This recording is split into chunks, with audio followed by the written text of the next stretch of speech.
Welcome to Branding Room Only, the podcast where your personal brand gets a front row seat. I'm Paula Edgar, and if you're here, it's because you know your brand isn't just about what you do. It's about how people experience you. In each episode, you'll hear stories, strategies, and lessons from leaders and influencers who built their brands and made their mark. And I'll share the tools you need to do the same. Let's go. Hi, everybody, and welcome back to Branding Room Only. This is Paula Edgar, and we are talking about confidence again. This is our part 3 of our confidence factor series. And today I want to talk about something that most people don't really think about when they talk about confidence. We often think confidence is something that we build internally, but it's not something we should work on by ourselves, right? Confidence, well, I should say it's not something we only work on by ourselves. Confidence is personal, but it's also very relational. It's influenced by the people around you, the rooms you enter, and the voices who you listen to. And sometimes the confidence grows faster when you borrow it before you fully build it. You know, as I've mentioned before, people ask me all the time, how do I get this confident, et cetera? And part of it is that something comes naturally, but I've also built it. And I think experience and collaboration, et cetera, helps get you there. But let me explain what I mean when I talk about borrowing it before you fully build it. There have been moments in my career where someone introduced me in a way that made me sit up a little bit straighter, right? The way that they described my work sounded bigger than how I had been thinking about it. And sometimes them connecting dots between things I had done that I hadn't fully connected the dots for myself. There were times when people say something like, you should really talk to Paul about personal branding strategy. She's incredible at helping people articulate their value. And yes, that's true. But in some of these times earlier in my career, it was like, oh, they put together the what and the how of me in a way that I had not yet. And in those moments, I felt something interesting happen for me. I rose to the description, right? Not because it was exaggerated, but because someone had reflected back a clearer version of my value to me. And so that's what I mean about borrowed confidence. Borrowed confidence happens when somebody sees your capability clearly and reinforces it. It's the mentor who tells you to apply for the role sure you're ready for. It's the colleague who says your name in a room when an opportunity comes up. It's the friend who sends you a message after a presentation and says, that was phenomenal. It's also the person who introduces you to someone and says, you two should know each other.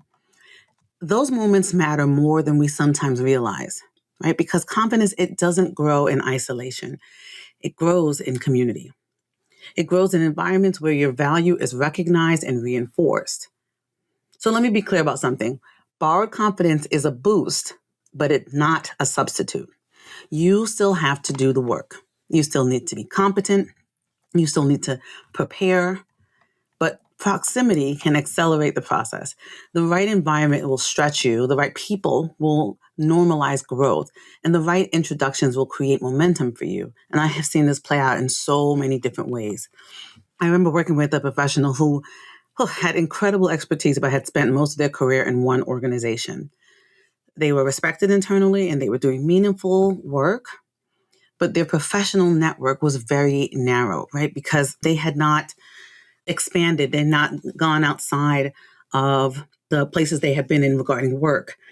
So when we started talking about their personal brand, they realized something, that they had never really put themselves in rooms where their expertise could expand beyond the environment that they were in currently. So they didn't go to any industry conferences. They didn't really have broader professional communities. And even internally, they didn't have visibility outside of their immediate team. And so the result when those things happen is that when they stepped outside, they felt uncertain, right? Because they had not been fostering relationships in that way before. And that uncertainty, that kind of lack of confidence is not because they lacked skill, but it was because they lacked exposure or continued exposure. And for me, as I diagnosed it for them, it's a proximity issue.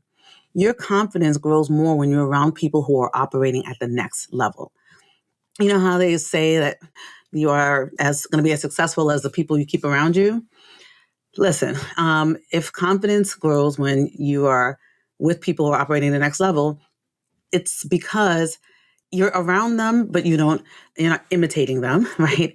And it's not that being around them will calibrate your nervous system, but it's that what had felt intimidating or could have felt intimidating becomes then more normal because the striving and interacting and collaborating becomes a better part of how your brand is surfacing, right? It can help to build that confidence. Another concept, and I've talked about before here on the podcast and a lot in person, is the personal board of directors, right? So when I've mentioned on the podcast before, it really resonated with a lot of folks. And it's a group of people who play different roles in your growth. And then they're your strategic advisors. They're your mentors. There are peers who are going to challenge you. There are sponsors who are going to advocate for you. And this part is really important. Your hype people, right? Who is going to hype you up when you need it? You need hype people. You need people who are going to celebrate your wins, people who are going to amplify your work, and the people who are going to, again, send you a message when they see you do something great. They're going to comment on your LinkedIn post. And they're not sitting there comparing themselves to you. They are genuinely both individually and collectively rooting for your success. And these people, they matter because confidence is reinforced when somebody reminds you of your strength in moments when you might forget it or not connect the dots the way that they may from a sort of helicopter view. Hype people are the ones who are going to say, I saw that post, that was powerful. I heard you speak, you were excellent. Or you should absolutely apply for that. And you belong in these rooms.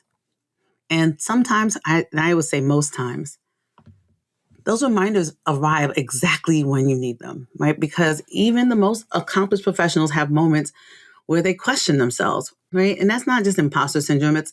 It's thinking about the world surrounding us, thinking about all the things that we have to do, and then wanting to still have growth mindset, right? So even the most experienced leaders will step into new rooms. And even people who speak on stages all the time are still going to try to stretch themselves and be better and different. And so confidence is not about never needing reinforcement, right? It's about building an ecosystem that supports your growth. And here's the other side of this. Your personal board of directors should not just support you, obviously. You should also be supporting them too. Confidence grows in reciprocal relationships. When you celebrate somebody else's success, you normalize success amongst your group. When you amplify somebody else's voice, you practice the advocacy that you also want to see, right? And it's not transactional, but it is reciprocal. When you introduce two people who should know each other, you strengthen all of your networks. And that energy tends to come back around. Another thing that proximity does is it expands your imagination. If you're constantly surrounding yourself by people who play small, then you will start to believe that small is the ceiling for your ability, your opportunity.